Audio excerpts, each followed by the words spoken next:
Friends, welcome back to Neha Education. कैसे हैं आप सभी और आपकी प्रिपरेशन कैसी चल रही है। हेलो गाइस, मेरी तबीयत ठीक नहीं थी, इसीलिए मैं आपको वीडियो प्रोवाइड नहीं करवा पाई थी। तो आइए हम आज अपनी फैट का जो मैंने चैप्टर पढ़ाया था उसकी फर्स्ट क्लास मैंने आपको दे दी थी। तो हम सेकंड क्लास से स्टार्ट करते हैं आज सरल वसा यानी कि सिंपल फैट। सिंपल फैट कितने प्रकार का है? तेल, वसा और मोम आ जाता है इसमें। तो तेल क्या होता है? यह 20 डिग्री सेल्सियस पर जमता नहीं है, वातावरण पर कोई प्रभाव नहीं पड़ता है इसका।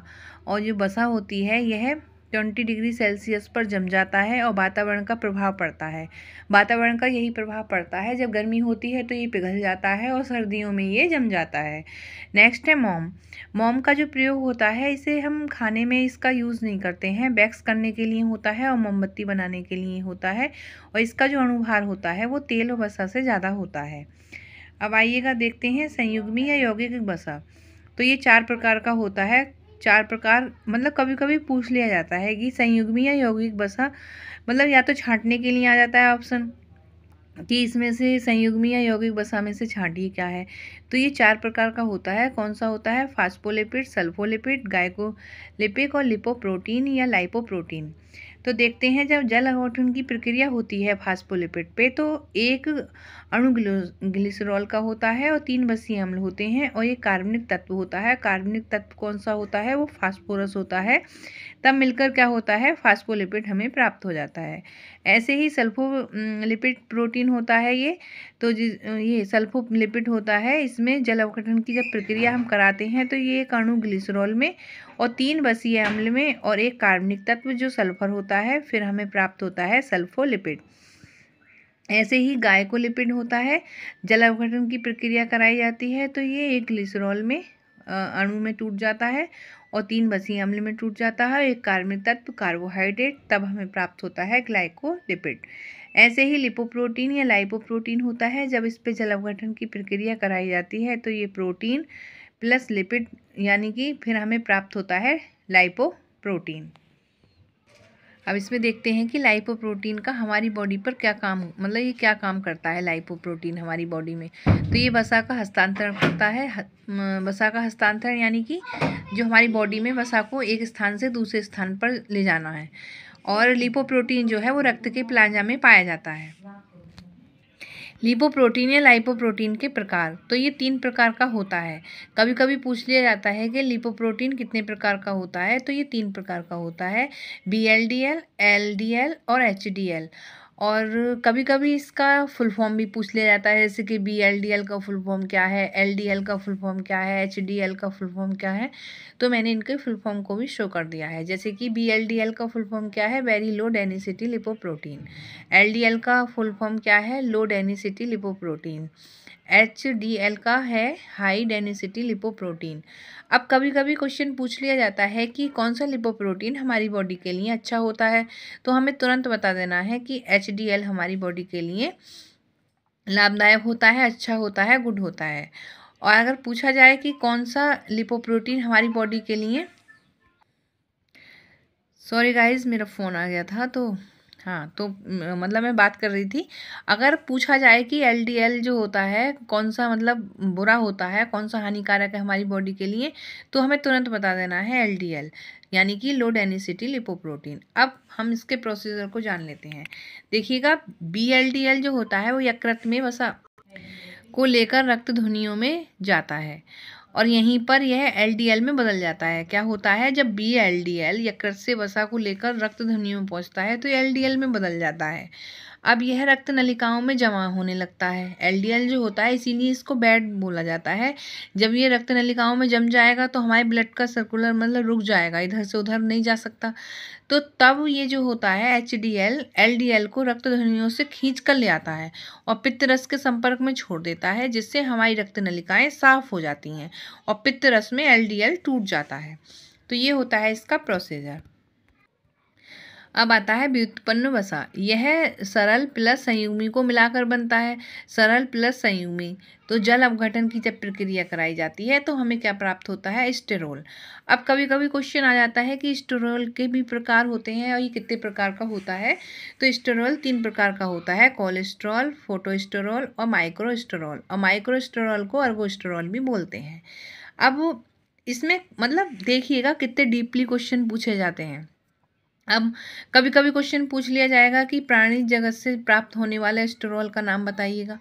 तो क्या है, प्राणी जगत से प्राप्त होने वाले स्टेरोल को हम बोलते हैं कोलेस्ट्रॉल। जैसे मांस है, मछली है, चर्बी है, घी से ही तो, और घी है तो ये मतलब प्राप्त होता है। ठीक है। अब जो प्राणी जगत से हमें मांस प्राप्त होता है, मछली भी देखो प्राणी जगत में आ गई, चर्बी और घी जो होते हैं ये सब हमें मतलब प्राणी जगत से ही तो प्राप्त हो रहे हैं।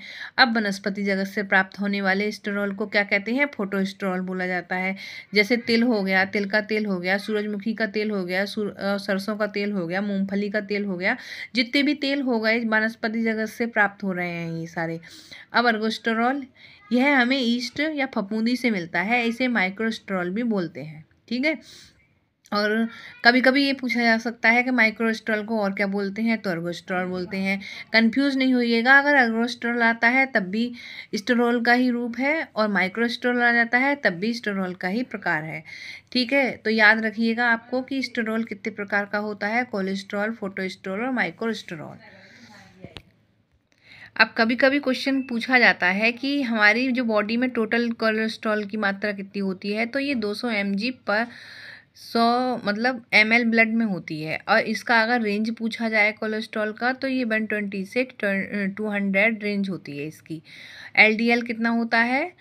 तो ये 150 mg पर 100 ml ब्लड में होता है। HDL पूछा जाए तो 40 mg पर 100 ml ब्लड होता है, और इसको लर्न कर लीजिएगा आप। और BLDL जो होता है वो 40 mg पर 100 ml ब्लड होता है। पूछ लिया जाता है कि BLDL मतलब हमारी बॉडी के लिए कितना आवश्यक है, तो हमें ये बता दिया है। तो ऑप्शन पे हम टिक करेंगे कि 40 mg पर 100 ml ब्लड होता है। ट्राइग्लिसराइड कितना होता है? 150 mg पर 100 ml ब्लड होता है।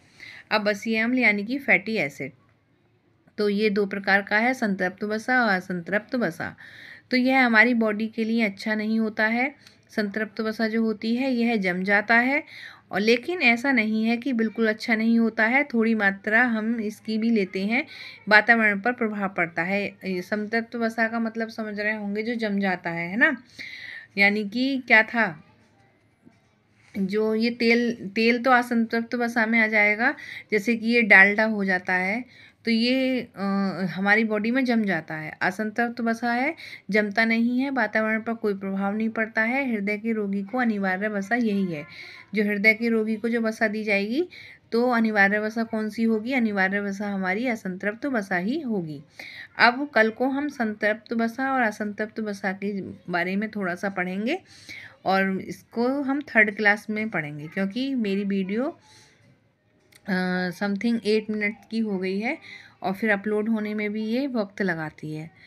तो और वैसे भी मैं अगर आप से पूछती हूँ कि मतलब मेरी वीडियो कैसी लगती है, और मतलब आपको यूज़फुल है या हेल्पफुल है, तो आप कोई मुझे बताता भी नहीं है। और फिर भी कोई नहीं इस बात का, अगर आपको थोड़ी भी हेल्पफुल मेरी वीडियो लगती है तो इसको लाइक, शेयर और सब्सक्राइब मेरे चैनल को करिएगा। और ऐसे ही मैं आपको वीडियो प्रोवाइड करती रहूँगी। और TGT PGT का एग्ज़ाम कभी भी हो सकता है, तो अपनी प्रिपरेशन को बेहतर बनाइएगा। और नए साल पर आपने क्या संकल्प लिया है पढ़ाई के प्रति, ये भी मुझे बताइएगा, क्योंकि अब जो मतलब इलेक्शन होंगे तो शायद उससे पहले ही हमारा TGT PGT का एग्ज़ाम हो जाए। तो कभी भी हो सकता है, अपने आप को प्रिपेयर कीजिएगा एग्ज़ाम देने के लिए।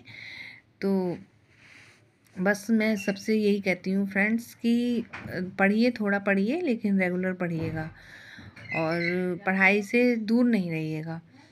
और मुझे बहुत दुख हुआ था जो अभी 3 दिन में आपको मतलब वीडियो प्रोवाइड नहीं करवा पाई थी।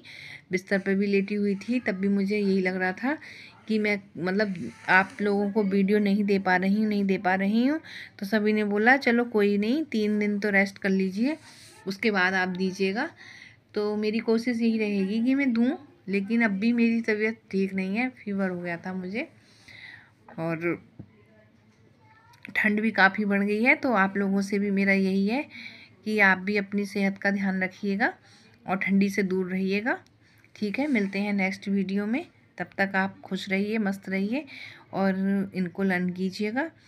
Bye, take care.